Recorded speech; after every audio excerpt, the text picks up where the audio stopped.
Hello, I'm in Paris today and I wanted to share a mindfulness practice that I almost forgot about because I've been in Serbia for so long with the language that I understand and a place that I'm really comfortable with and really familiar with.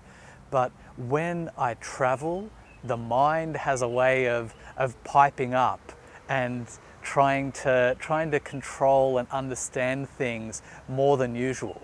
And it's understandable, it's a natural defense mechanism, and there's so many different things, like the architecture's different, the way that people interact are different, the language and the body language is all different, the way things are maintained, everything. It's like being dropped into a whole other world when we go to somewhere that's culturally very different.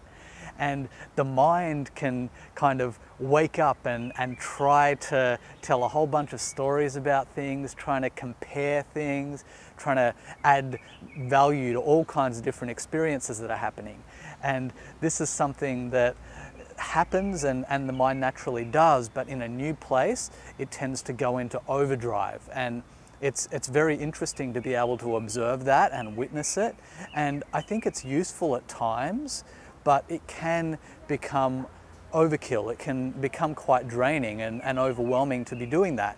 And it's interesting because if you're not used to presence, then the natural presence that comes in from a totally foreign and new environment can be overwhelming. And also the mind coming in and telling a lot of stories can also be overwhelming. So I feel that there's a balance that's really a sweet spot, and also I find it quite draining when the mind is telling an overactive amount of stories. And also I find it really liberating and freeing when I can just surrender into allowing the place to speak to me, allowing myself to really be with these moments in a really humble, graceful and present way.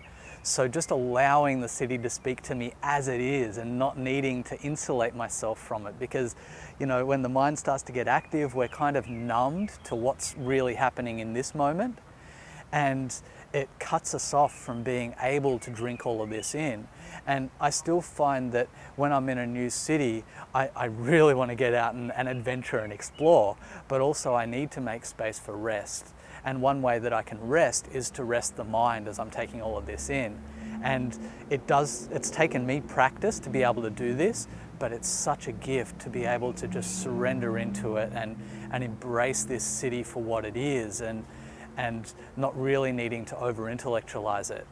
So that is a practice that I'm doing right now, just drinking this city in the way it is. And it's also very interesting when we travel from place to place.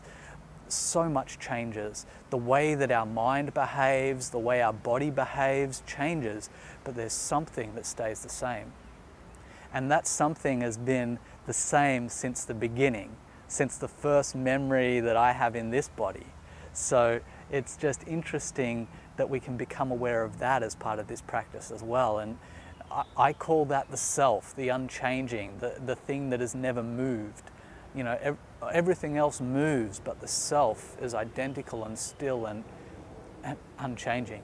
So yeah, that is my sharing from Paris, coming in here. And yeah, I'd love to hear about how your experiences of diving into new cities is and how your mind responds to it.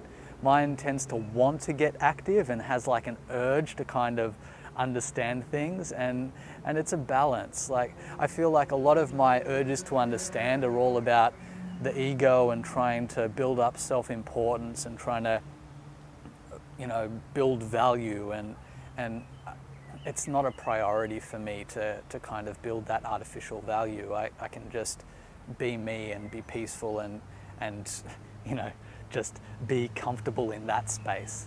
So that is my insights from diving into a new city and how the mind and body respond.